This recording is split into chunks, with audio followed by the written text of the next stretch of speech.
મૂઠડી હાથમાં કંકાવટી ચોખલિયાની મૂઠડી હાથમાં કંકાવટી ચોખલિયાની મૂઠડી હાથમાં કંકાવટી ચોખલિયાની મૂઠડી ગણપતિનો ગુણ લાગવાય હો ગણપતિ ગુણ લાગવા હાલો મારા સંતો હાલો મારા ભગતો ગણેશ મનાવા હાલો ગણેશ મનાવા ગણેશ મનાવા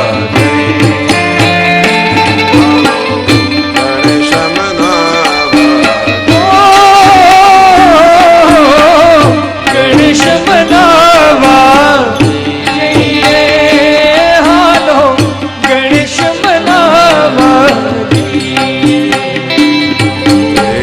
કોટી વંદન તમને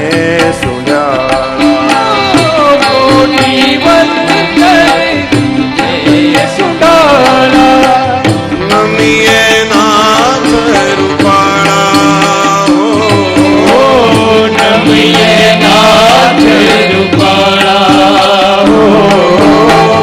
નમિયે નાથ રૂપાળા ઓળ મહેલમાં વસે રે ગુણેશ મૂળ મહેલમાં વસે ગુણેશા ઓળ મહેલમાં વસે રે ગુણેશ મૂળ મહેલમાં વસે ગુણેશા ઓળ મહેલમાં વસે રે ગુણેશ 100 શ્લોક લખાય ત્યારે એક કૂટ શ્લોક મૂકી દે અઘરો શ્લોક અને ગણપતિ વિચારે ત્યાં તો આશ્રમનું કામ કરી લે બહુ સારી કથા છે ગુણોના અધિપતિ એટલે ગણપતિ ગુણો એટલે વિવેક ભગવાન ગણપતિના મંદિરમાં આપણે જઈએ દર્શન કરીએ પણ આપણને ખ્યાલ નથી ગણપતિ આપણને કેટલો ઉપદેશ આપે મસ્તક હાથીનું છે આંખ ઝીણી છે કાન મોટા છે પેટ મોટું છે 4 હાથ છે